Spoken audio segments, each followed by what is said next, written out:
Get sales lessons from experts and entrepreneurs. Go out there and be the spokesperson and the representative for the brand. On how you can bring your A game in selling. Making sales requires putting yourself out there and being vulnerable. To start and scale your business. We need to negotiate for what we deserve. This is Ace the Sales Podcast, and here's your host, Roshni Barronia. Hey there, so happy to have you joining me for today's episode where I'm talking about one of the biggest horrors of the sales journey, which is rejection. Sales, as you know, is a function that has some of the highest rejection rates. Yet, if you want a sustainable business, you have to constantly put yourself out there selling. And for that, I am sharing in this episode today 5 daring acts that can help you ace your sales game in face of rejection. But before I get into that, a reminder to hit the follow button on Spotify, Apple Podcasts, Stitcher, JioSaavn, Gaana, or wherever you get your podcasts, because when you do that, it helps us take this show to many more talented women entrepreneurs just like yourself. So just hit the follow button on your podcast listening app. And now let's get started with today's episode.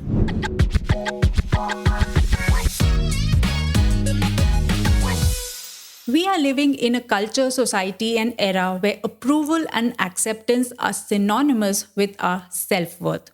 So the thought of being rejected or hearing a no is scary. There is no hiding away from that fact. But then there is also this harsh reality, which is that if you are not able to handle rejection in sales and move on, then your dream of building a sustainable business might be crushed very early on.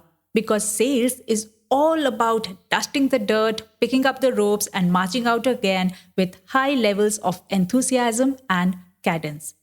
I know this is all so much easier said than done. But the thing is that rejection is an everyday reality. And when you are trying to sell your services and solutions to prospect, you have to face rejection day in and day out.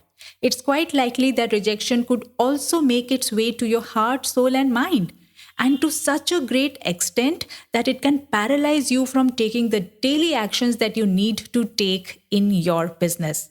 So it is really important for you to equip yourself to handle rejection in sales well. And for that, here's the first daring act that you should do. Shift your perspective about no from rejection to it being an acronym for next opportunity. Now, I'm not giving some fancy language or English tutorial class here, but I'm talking about a very powerful mindset shift. When you start looking at no as something that helps you create space, free up the clogged sales pipeline, release blocked time and energy from spending on things and spending on prospects that were not meant for you right now, it actually creates more space for another opportunity to come by.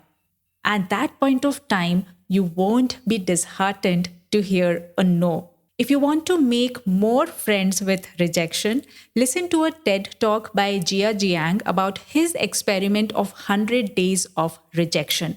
Just do a Google search of 100 days of rejection TED talk and you will get it. You should watch that TED talk to get familiarized with what rejection is. It will help you desensitize yourself from the shame, pain, and fear of rejection. So start looking at no as an acronym for next opportunity. The second daring act is to always keep in mind the 4 SWs before you approach a lead or a prospect into a conversation or as a meetup. And those 4 SWs are some will, some won't, so what, someone's meeting. Implying that from all the emails and discovery calls that you have with your prospects, some will take your services and solutions, some won't. And if they don't, so what? Because someone else out there is waiting for your services. Now, this approach is the most liberating and abundant way of selling. It releases all the pressure of rejection and puts you at ease because You are in a way giving yourself permission to fail, permission to not do well, permission to get rejected only to move on to the next opportunity who is willing to say yes. Whenever next time you are going out there to have a conversation with your prospect, keep in mind that some of the prospects will buy your product, program, or service, some won't. So what? Someone else is waiting. The third daring act to face rejection in sales is to understand that when your prospect said no, they said no to the proposal, to the pitch, to the solution, to the program, product, service, or whatever it is that you are selling to them as a solution. They did not reject you. You probably are taking rejection in sales very personally. As I said earlier, it is being equated to our self-worth. Stop doing that. This is a very intellectual thing that you need to do, making your mind and brain understand that this rejection is for the price, proposal, or product, not you.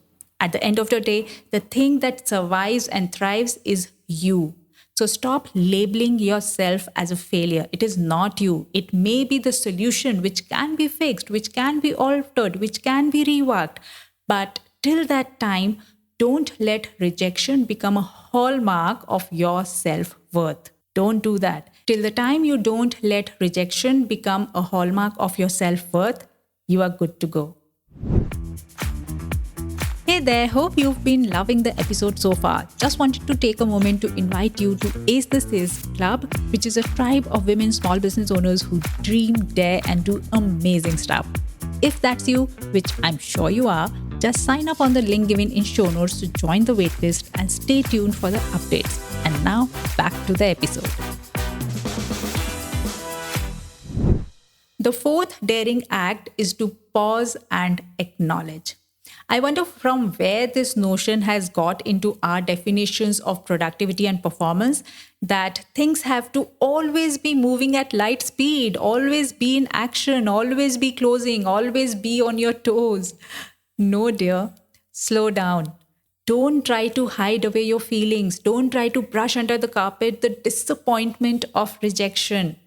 If you've been nurturing a prospect, a particular lead for months, and now they have finally come back to say no, before you move to the next opportunity, take a moment to pause and acknowledge your feelings about it.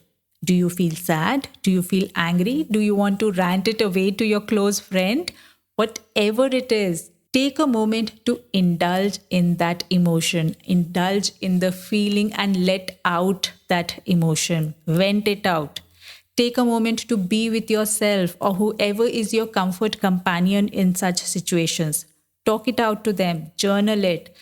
Do whatever you do to flush out your feelings in whatever way feels right to you.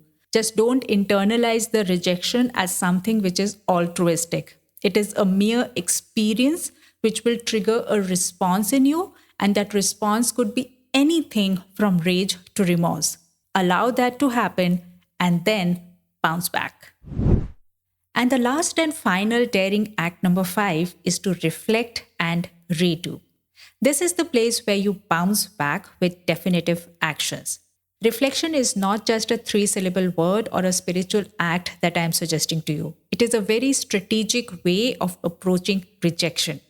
To reflect upon what could have made your pitch better, what could you have done to show more confidence while quoting your price, or any other aspect which could have improvised your solution.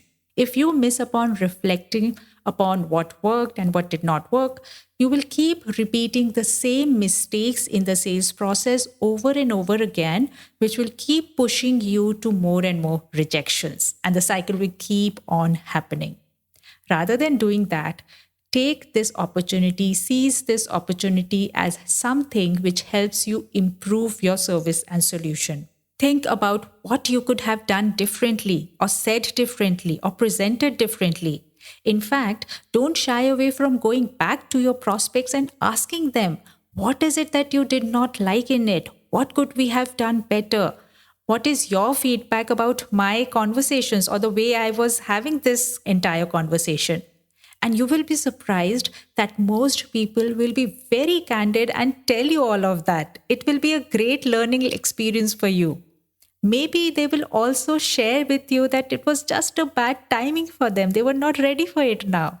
So you will come to know that you were unnecessarily self-sabotaging yourself. So just reflect and revisit the situation by putting a learning lens to it.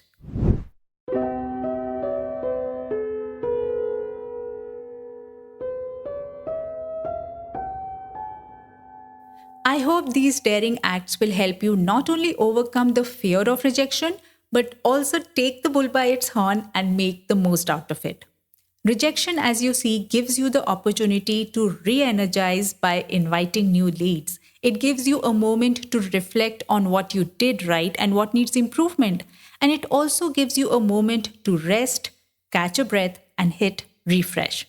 So with so many good things coming out of rejection, why fear it? Embrace rejections and move on with life. Move on with doing more sales in your business. Take rejection in the Sylvester Stallone way, where he said that I take rejection as someone blowing a bugle in my ear to wake me up and get going rather than retreat. So don't retreat at rejection. Reaffirm and move ahead.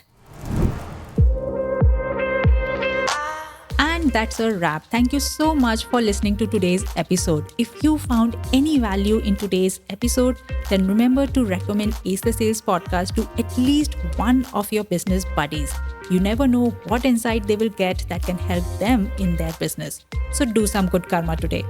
Finally, a loud shout out and thank you to the production team of Done For You podcast who helped me in bringing this show to you. If you too are looking to start your podcast for the business, get in touch with DFIP from the link given in show notes. Join me in the next episode for yet another conversation that can help you fall in love with selling. Till then, take very good care of yourself. This is your host, Roshni Baronia, signing off.